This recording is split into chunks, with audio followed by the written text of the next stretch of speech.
Jien għamilt din id-deċiżjoni quddiem Alla għaliex saħħti marret lura. U għalhekk inħoss li aħjar ikun xi ħadd ieħor li jmexxi l-Knisja Għażiża ta' Malta.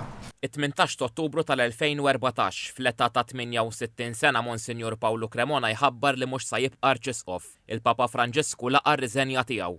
Nirringrazzja lil Mulej għat-tajjeb li stajt għamilt. Nirringrazzjah ukoll għax bat li ħafna nies li għenuni.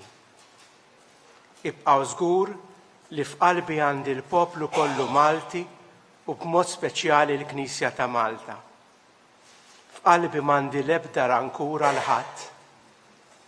Jien minn issa nofri lil innifsi għas-servizz tas-suċċessur tiegħi. Monsinjur Cremona mexxa l-Knisja f'Malta għal kważi 8 snin. Ġie konsagrat isqof nhar is-26 ta' Jannar tal-2007 f'ċelebrazzjoni li rat preżenza kbira ta' nies fil-belt. Fosthom missieru Joseph u ommu Josephine.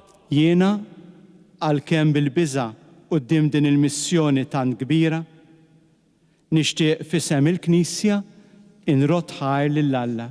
Meta Sistin ilu ċelebra l-50 sena saċerdot, inniseġ fi ftit kliem il-viżjoni ta' ħidmietu bħala nisrani.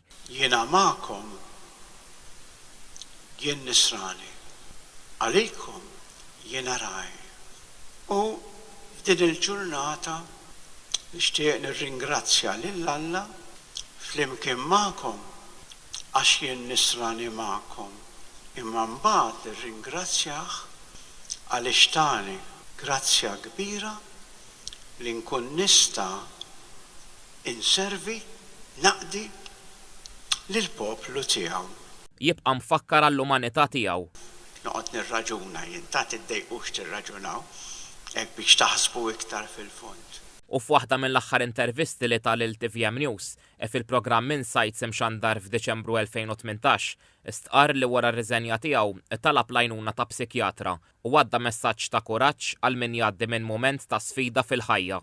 U qed ngħidha din mhux biss għalija ħalli għax naf li hemm stigma u jien forsi ngħid u jekk l-Arċisqof Cremona ma ddejjaqx imur. Jekk inti tħossok mafus, tibqax tbagħti